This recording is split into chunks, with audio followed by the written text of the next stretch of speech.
Hello curies, आज हम बात करने वाले हैं माई पोसाइडन के एपिसोड 25 की। एपिसोड शुरू होता है और एनफी मिमी के साथ बात कर रही होती है कि तुम्हें पता है मैं कितनी टेंशन में हूँ। ये हाई को उसका भाई ही परेशानी में डाल रहा है। और तभी वहाँ पे ये हाई आ जाता है। वो कहते हैं क्या बातें कर रही हो तुम। एनफी कहती है मैं तो कुछ नहीं कर रही थी, बस मिमी के साथ खेल रही थी। ये हाई कहता है मैंने सब सुन लिया, मुझे सब पता है। वो कहते हैं कि तुम बस टेंशन मत लो। एनफी पूछती भी है कि अब तुम क्या करोगे। ये हाई कह देता है कि बस तुम चिंता मत करो, सब ठीक होगा। एनफी मोरियांग से पूछती है कि क्या सच में वो ये हाई के साथ ऐसा कुछ करने वाले हैं अब। मोलियांग कहते हैं कि हाँ, क्योंकि ये सब उनका प्लान है। अब वो क्या करें, उनको आइलैंड चाहिए।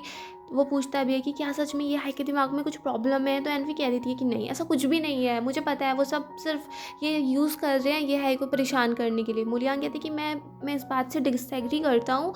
मुझे भी नहीं लगता है कि ये सब ठीक सही है, मगर मैं क्या करूँ, वो सब मानेंगे नहीं। एनफी कहती है कि प्लीज़ मैं तुमसे बेग करती हूँ, इस वजह से ये हाई को कोई प्रॉब्लम ना हो। और ये सब कुछ ल्यूलैन देख रही होती है। एनफी और मोलियांग की बातें चल रही थी तब। मोलियांग कह देता है कि तुम चिंता मत करो ना, सब ठीक होगा। जियांग सी मोलियांग से मिलने आता है और मोलियांग कहते हैं आप यहाँ क्या कर रहे हैं। वो कहते हैं कि अब मैं भी तो इस लैब का एक एम्प्लॉई हूँ, इसलिए मैं सब कुछ देखने आया था। मोलियांग कहता है कि तो ल्यूलैन से मिल लो, उसे सब पता है।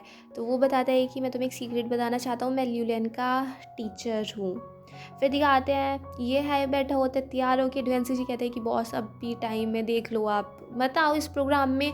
यह है कहते हैं कि जब मुझे उसने सामने से बुलाया तो मैं ऐसे डर के क्यों भाग जाऊं, मैं भी पार्टिसिपेट करूंगा। पिंग एनफी को बता रही थी कि ये है तो परेशान भी नहीं लग रहा है बैठ के, तो इतनी टेंशन मत ले, सब ठीक रहेगा। मैं ड्वेंसी जी को बुला के पूछती है कि क्या चल रहा है। एनफी ने मुझसे पूछा है कि वो कहते हैं कि सब ठीक है, बस तुम चिंता मत करो सब चीज़ों को। और फिर मिंग कहती है कि थैंक यू मुझे इस प्रोग्राम में रिकमेंड करने के लिए। और ड्वेंसी जी कहता है ओके बाय।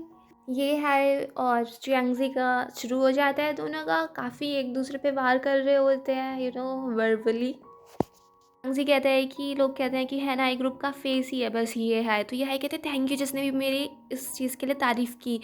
तो वो कहते हैं कि ये तुम्हारी तारीफ़ नहीं थी, ये तुम्हारी बुराई कर रहे थे। चियांगजी कहता है कि जब तुम्हारी कंपनी ने इसमें पैसा लगाया है, इतना कुछ कर रही है, तो तुम अब इसको रोक क्यों रहे हो बीच में। ये है कहते हैं कि इसमें बहुत सारी प्रॉब्लम्स है, इसलिए मैं नहीं चाहता हूँ कि ये काम हो। तो जियांग कहता है कि क्या तुम्हें कुछ मेंटल प्रॉब्लम्स है, इसलिए तुम ऐसे निकल गए थे, वो कर रहे थे, ये कर रहे थे। ये हाई कहता है कि तुमने एनर्जी के नाम पे कितना कुछ बर्बाद कर दिया है, कितनी चीज़ें कर दी हैं।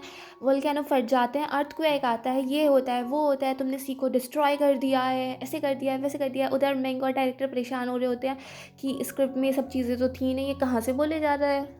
यह ऐसे ही खूब वो कर रहा था कि मैं पोसाइडन हूँ, ये मेरा होम टाउन है, ऐसे ऐसे। और फिर अचानक से वो कहता है ओह शिट, मैं अपनी लाइंस भूल गया। फिर डायरेक्टर भी कहता है कि चलो कट कट। तो सब हंस पड़ते हैं कि बहुत अच्छा इंटरव्यू गया। सब ये हाई को देख के बहुत खुश हो रहे होते हैं। लिन वैन भी हंस रही होती है। वो ये टियान से कहती है देखो तुम्हारा आधा प्लान तो यहीं फेल हो गया। ये टियान ये हाई से कहता है कि तुम्हें पता भी है कितनी रुपए लग रहे हैं हमारे इस एक्सपेरिमेंट में, एक एक दिन जितना लेट होता जा रहा है उतने ज़्यादा हमारे रुपए खर्च होते जा रहे हैं। तुम्हें लगता है कि हमारा ये हैनाई ग्रुप खड़ा रहेगा अगर इतना कुछ हमारा नुकसान होगा तो, कि तो आसानी से तैयार क्यों नहीं हो जाता है इस आइलैंड को मेरे नाम करने के लिए। तो ये है कहता है कि तो तुमने इतनी सारी ट्रिक्स यूज़ की सिर्फ इस काम के लिए। ये डियान कहते हैं कि हैनाई ग्रुप के लिए मैं कुछ भी कर सकता हूँ। एनफी पिंक को थैंक यू बोल दिए कि मैंने जो बोला था कि ये है कि मैंने कुछ अच्छे अच्छे पोस्ट निकालते और वो तूने कर दिया, और उन पर अच्छे अच्छे कमेंट्स भी आ रहे थे। पेन सीशी बताता है कि डॉक्टर सी का कुछ पता नहीं चल रहा है, और वो पायरेट एंड्रयू भी आजकल गायब है, उसका भी कुछ अता पता नहीं है। और वो कहता है कि शायद एंड्रयू को कोई बड़ा इंसान बचा रहा है, इसलिए हमें उसका पता नहीं चल पा रहा है, और पुलिस भी इस केस में कुछ ज़्यादा दिलचस्पी नहीं ले रही है। ये हाय एनफी से कहते हैं तुमने मेरा प्रोग्राम नहीं देखा अभी तक, और एनफी ऐसे मुंह फुलाए बैठी थी। ये हाय कहता है मैं भी तो देखता हूँ, कैसी लगती हो तुम, गुस्से में इतनी सुंदर लगती हो, ऐसे इसको करे जा रहा था। एनफी कहती है तुमने मुझे बताया भी नहीं तुम क्या करने वाले हो। ये हाय कहते हैं कि मेरा दिमाग कुछ ऐसे ही है, मुझे तुम्हें टेंशन नहीं देना चाहता था। एनफी कहती है इस बार मैंने तुम्हें अलग नज़रों से देखा, तुम हमेशा उस चीज़ों के लिए तो लड़ते हो जिनको तुम पसंद करते हो, और इस बार तुमने ऐसे स्मार्टली तरीके से किया, मुझे बहुत ज़्यादा खुशी हुई है बहुत। एनफी कहती है ज़्यादा एरोगेंट मत हो ना, अब पता नहीं अगली बार क्या हो, अगली बार कौन जीते हारे, अभी तो हमें कुछ पता भी नहीं है ना अच्छे से। फिर ये हाई कहता है कि हाँ थैंक यू कि तुमने मिंग से कहा कि वो मेरे लिए पोस्ट डाले अच्छे अच्छे। एनफी कहती है मैंने ऐसा कुछ नहीं किया, मैं नहीं थी, वो तुम्हारे फैंस होंगे शायद तो यह है कहते हैं हाँ शायद उस फ़ैन का नाम एनवी है, और वो काफ़ी क्लोज़ आ जाते हैं, वो किस करने वाले होते हैं, तभी गेट खुलने की आवाज़ सी आती है और वो एकदम से इतनी स्पीड से दूर होते हैं। लियांग कहता है कि तुमने मुझे ये बात बताई नहीं कि वो तुम्हारा टीचर और वो भी हमारी लैब ज्वाइन करने वाला है। ल्यूलिन कहती है कि ये सब कंपनी ने अरेंज किया, इसमें मेरा कुछ नहीं था। वो कहते हैं कि पहले तो मुझे लगता था हम दोनों के गोल्स सेम है, हम दोनों एक ही चीज़ चाहते हैं, मगर अब जितना ज़्यादा हम आगे बढ़ते जा रहे हैं मुझे ऐसा लग रहा है कि हम दोनों बहुत ज़्यादा अलग अलग हैं। हमारे गोल्स बहुत ज़्यादा डिफरेंट होते जा रहे हैं और हम एक दूसरे से बहुत ज़्यादा दूर होते जा रहे हैं। मोलियांग कह देता है कि मैं जा रहा हूँ, बट ल्यूलिन कहती है कि प्लीज़ एक बार रूम तक चलो ना, थोड़ी देर बातें करेंगे, ये करेंगे वो करेंगे। फिर मोलियांग चला जाता है और वो थोड़ी देर बाद कहता है ठीक है अब मैं जा रहा हूँ। फिर ल्यूलिन उसको पीछे से पकड़ लेती है, प्लीज़ मत जाओ ना, और ये सब कुछ मैंने तुम्हारे लिए तो किया, ऐसे रो रो के बोल रही होती है। मोलियांग कहता है कि मैं सिर्फ इतना चाहता था कि तुम मुझसे कोई बात छुपाओ ना, और सिर्फ ऑनेस्ट रहो, और फिर वहाँ से चला जाता है। नेक्स्ट डे एनवी के पास वो वाली रिपोर्ट्स पहुंच जाती हैं जिसमें मोलियांग की बीमारी की बातें थी, और एनवी अपना सिर पकड़ के बैठ जाती है, क्या हो गया, वो बहुत ज़्यादा परेशान हो जाती है। वैसे अपना एक्सपेरिमेंट अच्छे से करने में लगी पड़ी थी कि मैं, और फिर वो रो रही होती है कि मैं कुछ भी नहीं हेल्प कर पा रही हूँ, टाइम बिल्कुल ख़त्म हो गया है, और ये वो कैसे अपनी ज़िंदगी का सबसे उसका इंपॉर्टेंट डिसीजन, सबसे रिग्रेटफुल डिसीजन बन जाएगा, मैं कुछ भी नहीं कर पा रही हूँ, बिल्कुल भी हेल्प नहीं कर पा रही हूँ। और रिसर्चर कैंग कहते हैं कि इतनी वो क्यों कर रही हो, उसको आंसू पूछने के लिए वो अपनी टाई वगैरह भी देता है कि प्लीज़ चुप हो जाओ।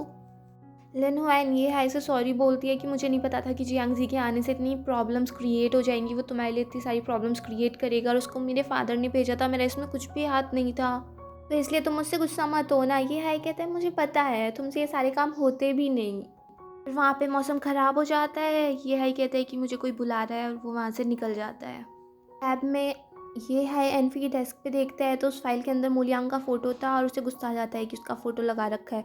फिर वो क्या काम करते हैं कि लैपटॉप का वॉलपेपर अपना पिक लगा देता है, और पोसाइडन भी कहता है कि ये तुम कैसी हरकतें कर रहे हो, किसी उसके उसमें बिना परमिशन लिए तुम ऐसे चेंज कर सकते हो, ऐसा ही जाके क्यों नहीं मोलियांग को कोई लेसन सिखाओ, उसने एनफी को रुलाया है।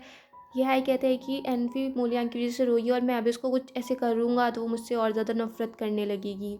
तभी ये है कि जगह पोसाइडन आ जाता है, वो कहता है अगर तुम्हें नहीं जाना है तो मैं सिखा के आता हूँ उसे। और उधर एनफी मोलियांग से कहती है कि तुम्हारा ये गोल है ना कि तुम इसको कंप्लीट करो। मोलियांग कहते हैं कि हाँ ये मेरा है गोल, और आजकल तो मुझे एक चीज़ और ज़्यादा इंटरेस्ट करने लगी है। उसके बाद तो पूछता है एनफी से कि तुम्हें क्या लगता है जब हम ये एक्सपेरिमेंट कंप्लीट कर देंगे तो तुम क्या करोगी।